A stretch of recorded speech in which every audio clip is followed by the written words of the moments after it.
au cœur de cette offre touristique diverse que nous avons, du safari au balnéaire, il y a le patrimoine historique et culturel qui fait la singularité de la destination Bénin. Sur 7 projets phares, 5 sont autour du patrimoine historique et culturel. Esclavage, vaudou, histoire de Ouida, c'est Roi d'Abomey, Amazon, voilà, c'est notre richesse ça. Et voilà pourquoi le gouvernement a décidé d'investir de manière très importante. On sera le seul pays d'Afrique à posséder 5 équipements muséaux culturels de cette envergure-là. Il faut qu'on prenne tous la mesure de cette chose-là. C'est parce qu'on y croit et qu'on sait que là, nous tenons vraiment notre force et notre singularité.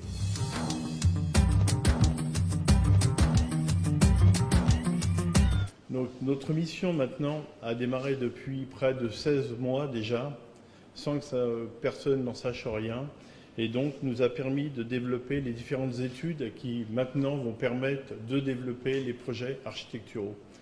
Nous avons donc commencé par les études de faisabilité, pour vérifier effectivement la faisabilité des projets dans le cadre du PAG initié par le Président. Nous avons également réalisé les études d'opportunité. Elles ont conclu à la réalisation de ces projets. Nous avons ensuite établi les études économiques de viabilité, ce qui nous a conduit ensuite à faire les études de programmation donc, de ces musées. Actuellement, nous sommes dans une phase où nous travaillons activement avec les différents comités scientifiques pour définir les contenus de ces musées.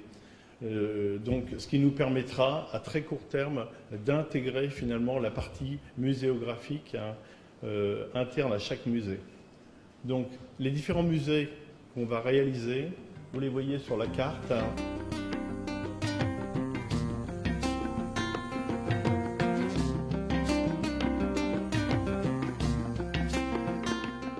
Le développement de ce projet se fera sur un terrain de 3 hectares et comprendra, si vous voulez, 4 cases. 3 cases, dont 2 seront pour une exposition permanente, une qui sera pour une exposition temporaire et un atelier où seront regroupés, si vous voulez, les artisans, avec l'administration, la cour royale et les annexes. C'est un peu, en gros, si vous voulez, le programme de ce projet. Le thème du projet est un thème très important. C'est un thème qui va parler de la différente dynastie des rois et de la reine qui se sont succédés du Dahomey, l'épopée des Amazones, qui est un fait très important, et l'art et la culture du vaudou non masqué.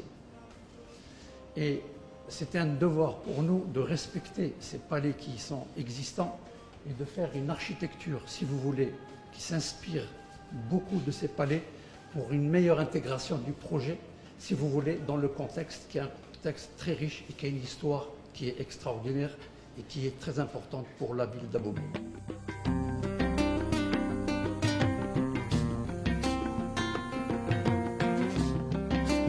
Le site qui a été choisi pour le projet à l'ADA se trouve à Gazon.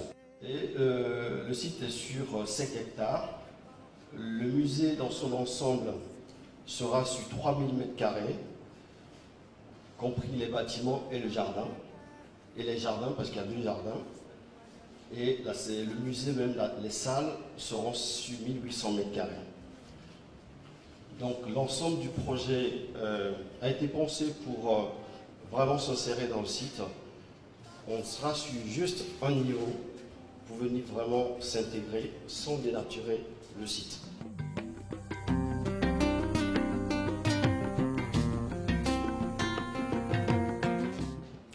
Donc notre mission est essentiellement sur la zone de Ouida, l'aménagement du cœur du centre-ville avec les 3 forts, le fort portugais, le fort français et le fort anglais.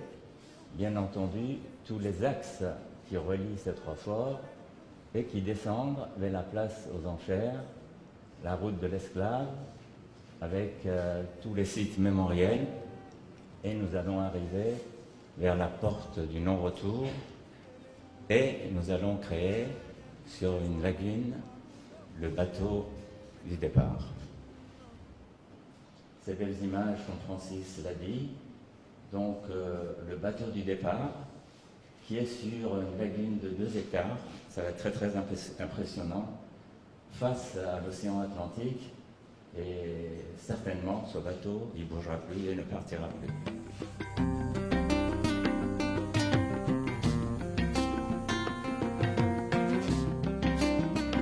Alors effectivement, quoi de mieux que le Zangbeto pour représenter, en tout cas figurer la culture vaudou et présenter le musée des arts et civilisations vaudou Orisha.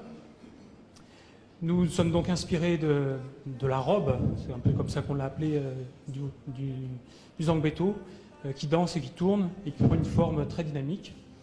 Et sous cette robe, à l'intérieur de cette robe sur laquelle on va pénétrer, on va développer le musée avec ses 4 niveaux, le rez-de-chaussée étant très libre, très transparent, un peu comme laissant flotter le Zangbeto au-dessus du sol, et puis trouver à son sommet un point de vue panoramique pour observer l'ensemble du site.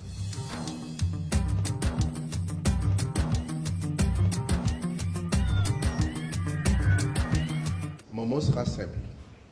Il sera d'abord de rassurer tout le monde sur la pertinence de tous ces projets. Ensuite, de dire, comme vous avez pu vous en rendre compte, que tout a été bien planifié et dans les moindres détails.